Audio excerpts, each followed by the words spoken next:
On January 22, 2019, Carmelo Anthony got traded to the Chicago Bulls by the Houston Rockets. 10 days later, he got waived by the Bulls. The 35-year-old veteran is a surefire Hall of Famer, and he still has gas left in the tank.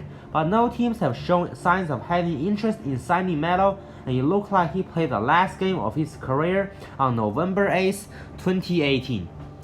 Amar'e Stoudemire hasn't been playing in the NBA for 3 years, and the last time he played, Dwayne Wade was still a 20 points per game scorer. Amar'e is a big man that has suffered multiple knee injuries, and we don't know if he is going to make a comeback in 2019. J.R. Smith played the 11 games in the 2018-2019 season, and 2 weeks ago, J.R. got waived by the Cleveland Cavaliers, who he spent the last 5 years playing for. The 33-year-old shooting guard has yet to find a job, and all he can do right now is wait. But what if I tell you that Carmelo Anthony used to be a top 10 player in the league a few seasons ago? What if I tell you that Amar'e Stoudemire used to be one of the best power forwards in the 2000s? What if I tell you that J.R. Smith used to be a sixth man that averaged over 18 points per game? What if I tell you that the New York Knicks used to be one of the most fun teams to watch? The story started on July 8, 2010 when the Knicks signed Amar'e Stoudemire to a 5-year $99.7 million deal. Before signing Amar'e Stoudemire, the Knicks were considered one of the most disappointing franchises in the league, and they didn't show any signs of getting better. Stephon Marbury, Penny Hardaway, and Tracy McGrady are the 3 big names that come to my mind when I think of the late 2000s Knicks. Tracy McGrady is a walking bucket that led the league in points per game twice. Penny Hardaway made the All-NBA first team in his sophomore season. Stephon Marbury is also a 2-time All-Star, but when they joined the Knicks, they were either too old or washed. McGrady got traded to the Knicks when he was 30 years old, but he only played 24 games for them and averaged 9 points per game. Anthony Hardaway was put in the same situation.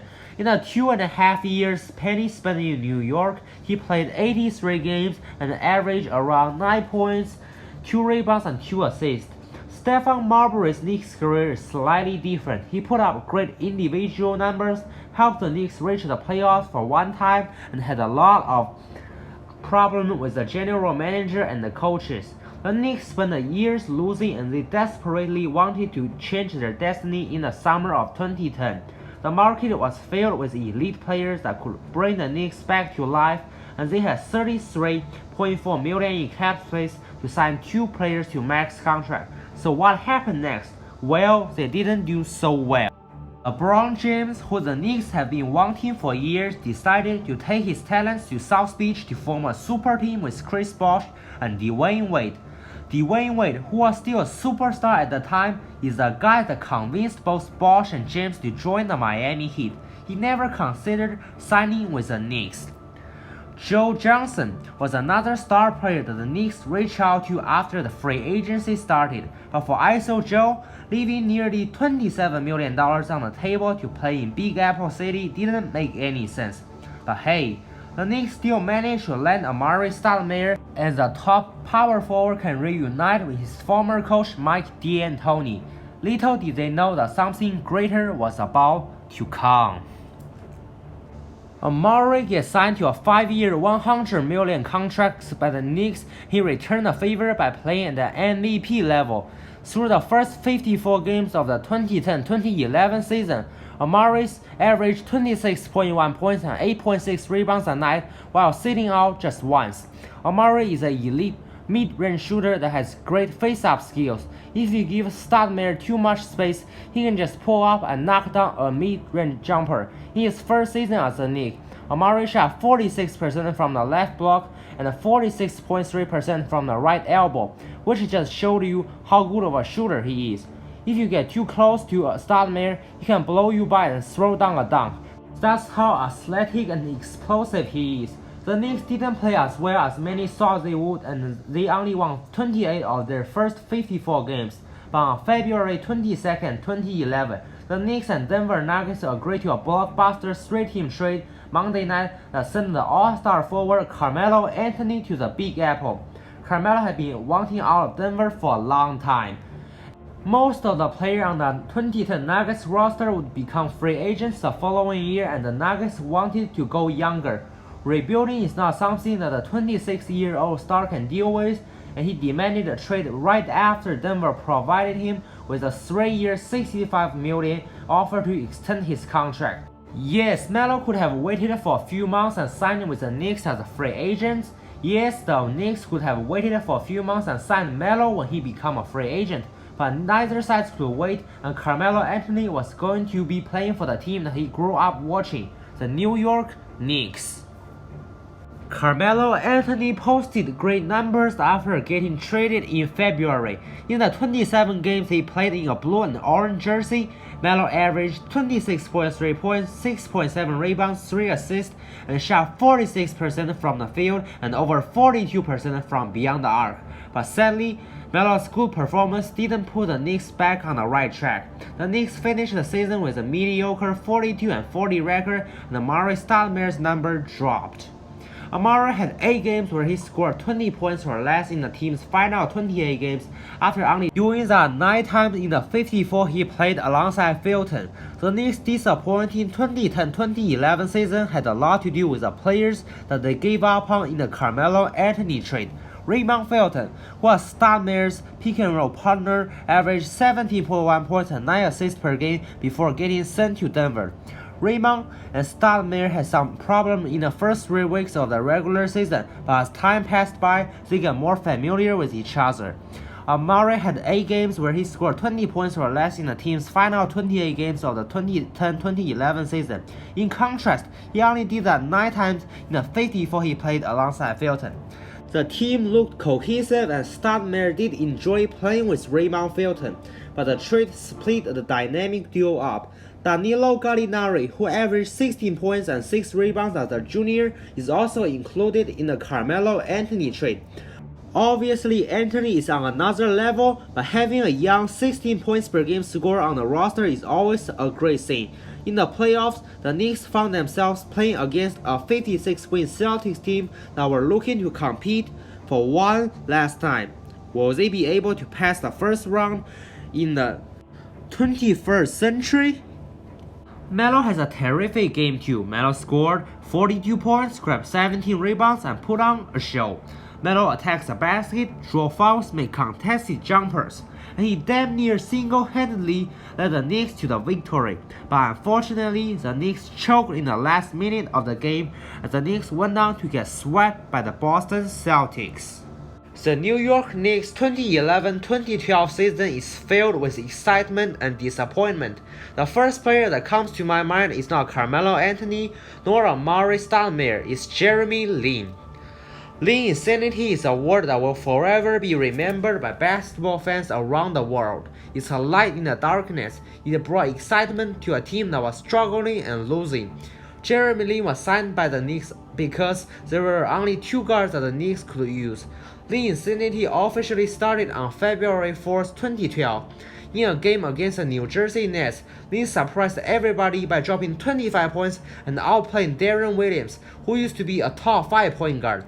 Jeremy Lin is a master at running pick and roll. He perfectly matches Tyson Chandler and Amar'e Stoudemire's play style. I was reading the newspaper when I saw a picture of Jeremy Lin yelling and celebrating, and I was like, who is this dude? I've never seen him before. What did Jeremy Lin do? He reintroduced himself and made people that don't even like basketball turn on the TV and watch him play. On February 6, Jeremy Lin scored 28 points, dished out 8 assists, and helped the Knicks beat the Utah Jazz. Then 2 days later, Jeremy Lin traveled to Washington to break John Wall's ankle and throw down a dunk. Lin's sudden ascension to stardom made some NBA superstars unhappy and jealous. Kobe Bryant is one of them. Then boom, Jeremy Lin scored 38 points and 7 assists and proved himself right in front of Kobe. Jeremy Lin is always prepared, and he shined when he was given the key to the offense. Everybody was supposed to be happy, right? Jeremy Lin was on top of the basketball world, and now the Knicks had a starting caliber point guard that the then head coach Mike D'Antoni really liked. Remember what I just said 40 seconds ago? There were superstars that were unhappy with the fact that Jeremy Lin, this nobody, was putting on a show in the Madison Square Garden every single night, and Carmelo Anthony was on this list. Carmelo's dream was to go to New York and be the man, says a source close to several Knicks players. That's why he fought to get out of Denver, and all of a sudden, this little guy nobody has ever heard of is living his dream. Mike D'Antoni is another guy that Melo had a problem with. Lin was skating while Carmelo was promised, says a source close to the team, and Carmelo saw D'Antoni was going to favor Jeremy, so he had to get D'Antoni out of there. Well, Melo eventually got what he wanted. William Worldwide Wesley, a consultant that represented Anthony, informed Dolan that Carmelo was not pleased with the direction of the team under D'Antoni. D'Antoni caught wind of the situation that Carmelo put the front office in. He knew that player versus coach is a battle to lose. So in March 2012, Mike D'Antoni packed his bag and chose to quit. Mike Woodson is a coach that preferred running the offense more through Anthony and Stoudemire, and Jeremy Lin's minutes were reduced. Jeremy's production declined after Mike Woodson took over, and at the end of March, he suffered a season-ending injury. Mike Woodson gave the key to the offense back to Melo. He looked much more energetic in the final 24 games of the regular season. On April 8, 2012, Carmelo Anthony had arguably the best game of his entire Knicks career. Melo played 42 minutes, scored 43 points, grabbed 7 rebounds, and stepped up when the team needed him the most. With 30 seconds remaining in regulation, Carmelo dribbled to the front court to hit a deep three to tie the game. Then, in overtime, Melo hit the game-winning shot in the exact same spot. Winning this game gave the Knicks a one-game lead over the Milwaukee Bucks, and they eventually made the playoffs as the 8th seed. In the playoffs, it's not that much different. The Knicks lost to the Miami Heat in 5 games, and they didn't even come close to defeating them. Amar'e Stoudemire, who averaged 15.3 points and 6 rebounds, punched a fire extinguisher and suffered a lacerated left hand after losing Game 2. Come on, Amar'e, you're a basketball player that was playing in the playoffs. The New York Knicks made some critical changes before the 2012-2013 season. They first signed Jason Kidd to a 3-year, $9 million contract. Jason Kidd used to be a superstar, and he could still provide some leadership in the locker room and be a good defender and playmaker. The Knicks also signed back Raymond Felton, who was traded a few seasons ago to replace Jeremy Lin. The Knicks finished the season with the second best record in the East, and for the first time in nearly 2 decades, the Knicks finally started to look like a team that was ready to compete. Carmelo Anthony also had one of, if not the best season of his career. Melo averaged 28.7 points, 6.9 rebounds, and 2.6 assists, and finished 3rd in the MVP race. Carmelo was supposed to make the All-NBA first team that year, but sadly, LeBron had one of the most dominant individual seasons of all time, and Kevin Durant finished 1 place ahead of Anthony in the MVP race. 2013 Melo was a combination of skill, size, and athleticism. His former coach at Syracuse, Jim Boeheim, calls him an impossible matchup because he is big enough to play with his back to the basket, quick enough to take small forwards off the dribble, and a good enough three-point shooter to demand respect outside. Melo posted the 4th highest PER in the league, and he also ranked top 10 in offensive box plus minus and offensive win share. Not a lot of people are talking about J.R. Smith right now, but he was a key contributor on the Knicks team.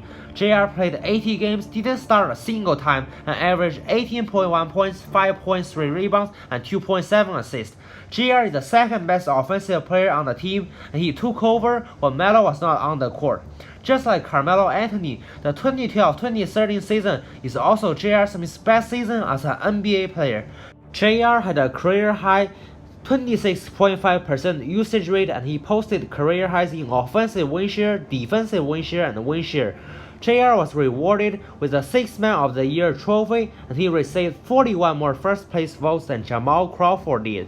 However, the all-star power forward that the Knicks signed in 2010 went down when the Knicks were on the rise. In his 2012 preseason debut against the Toronto Raptors, Stoudemire ruptured a popliteal cyst behind his left knee, then underwent surgery to clean up tissue in said knee. He would miss the first 30 games of the season, during which time Anthony led the Knicks to a 21-9 start and first place in the Atlantic Division.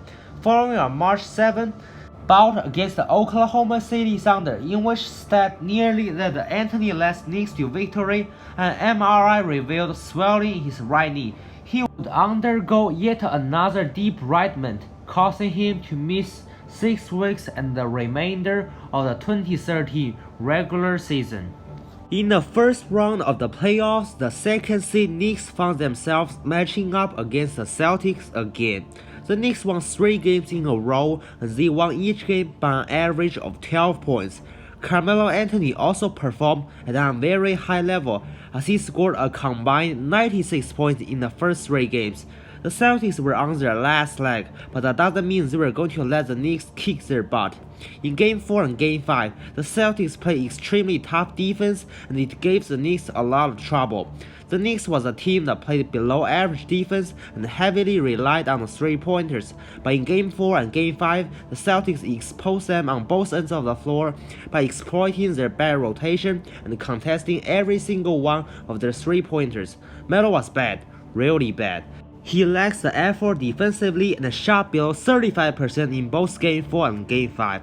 Game 6 was a dogfight, but the Knicks were able to take the W. This is the first playoff series that they won in 13 years. In the semi-finals, the Carmelo Anthony-led Knicks went head-to-head with the Paul George David West-led Indiana Pacers. But the Knicks is way too old and they cannot keep up with this young Pacers team that were ready to challenge the Heat.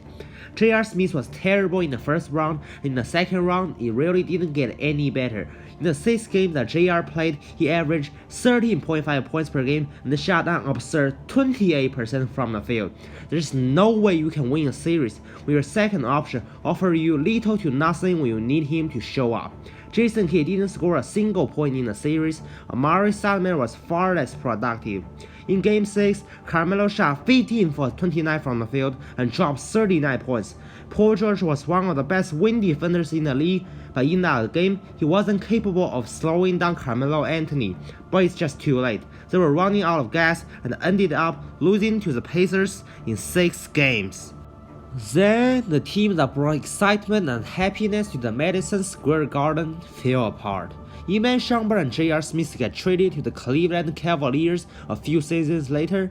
Carmelo Anthony and Phil Jackson really didn't see eye to eye with one another. They both left the organization in 2017 summer. Tyson Chandler joined the Mavericks, Jason Kidd announced retirement, and Amar'e Stoudemire, who was on the way to becoming an all-time great, became a journeyman that signed with different teams every single year. So people, here you go. This is the story of the early 2010s New York Knicks. Yup, they've never made the finals. To be honest, they've only passed the first round 1 time. But this team gave me a lot of fun and I absolutely enjoy watching them play.